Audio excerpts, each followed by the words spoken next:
Welcome back to another session of the way Edu Consult, and we've been discussing misunderstood or misconstrued or some fixed expressions, and we want to continue with that in this class.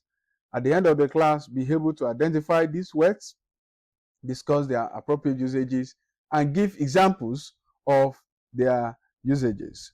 Number 35 will be the first for this session.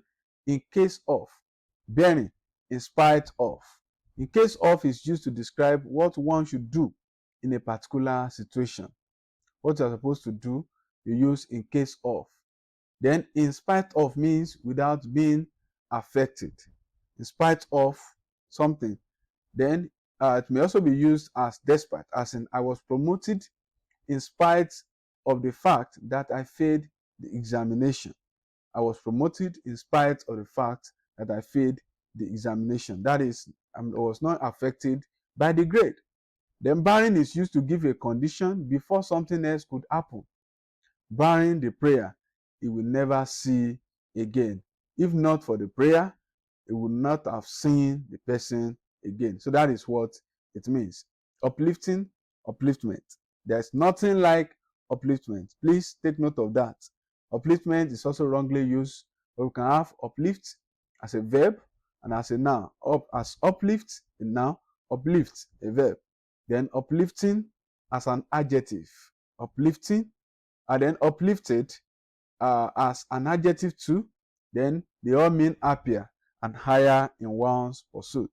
That is what they all mean. So, but avoid upliftment. That is the emphasis there. Then should, and then in case. Should, and then in case. Don't forget, we've been looking at words like this that appear as tautology. In case and should not be used together. It's either you use any of the two. So, in case he comes, tell him I have left. Are we together?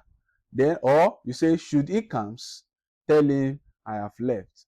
And the same vein, avoid the use of in case of incasity, or incasity. So please avoid that one. So in case, or should he, in case he comes, should he comes, tell him I have left.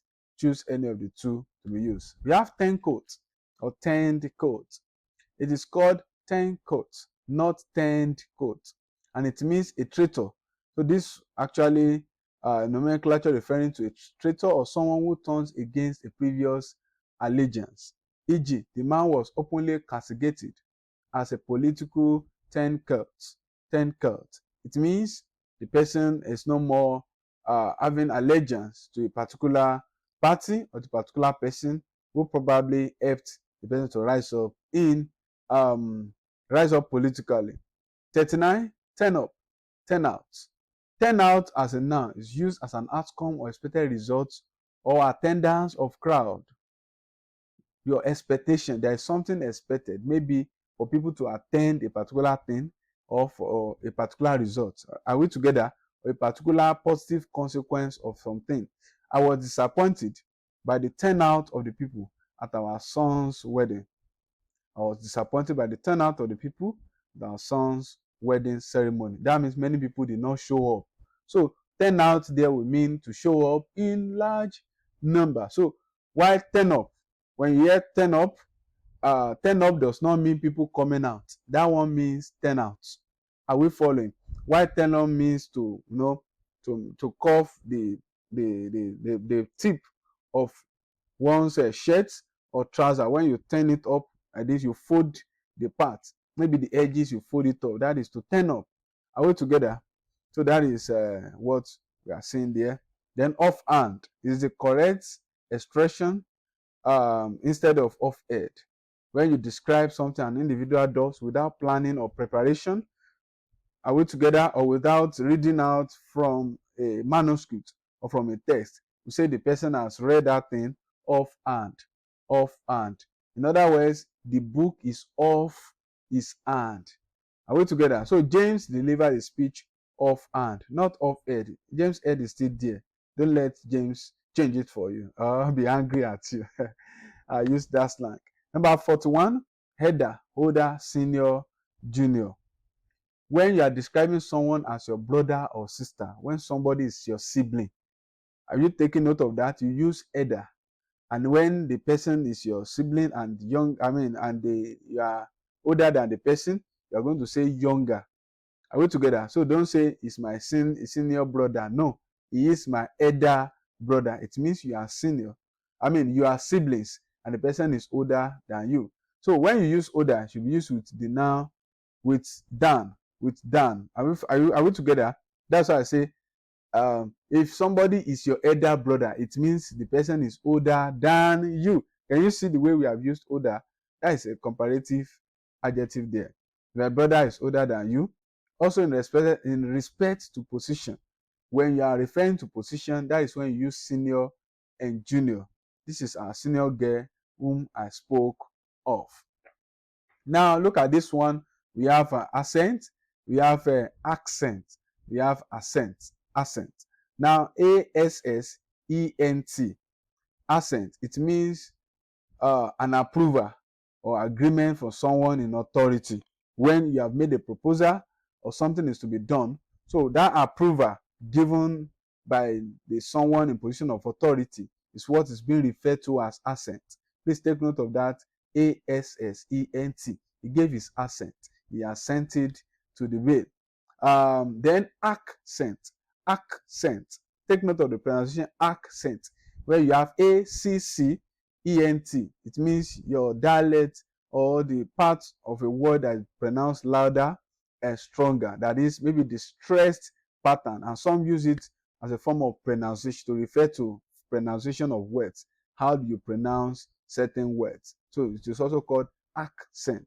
Then accent, the one of ASCENT, means when you climb or you move upward. He became popular due to his accent to power. That is, ascent to power. That is, he was able to rise up to that level. I believe you are following me. And just like I said earlier, accent means also a way of pronouncing a particular word. Outset, onset, inset, offset. Let's look at those 4 words. Outset means from the beginning or inception of something, usually positive. So when that thing is usually positive or neutral, you use outset, from the outset of its progress. That is at the beginning of its progress. While onset means beginning of something usually negative or bad. So outset, onset, both mean beginning, but one is usually used for positive, which is outset, while onset maybe something bad. Then offset means when two things have an opposite effect, so that the situation remains the same. So you have an offset. 2 consequences, 2 opposite effects, but the situation still remains the same. Whether to the left or right, still the same thing. Then inset, when you have a small picture or map in the corner of a page, or larger picture or something fixed into the surface of something else.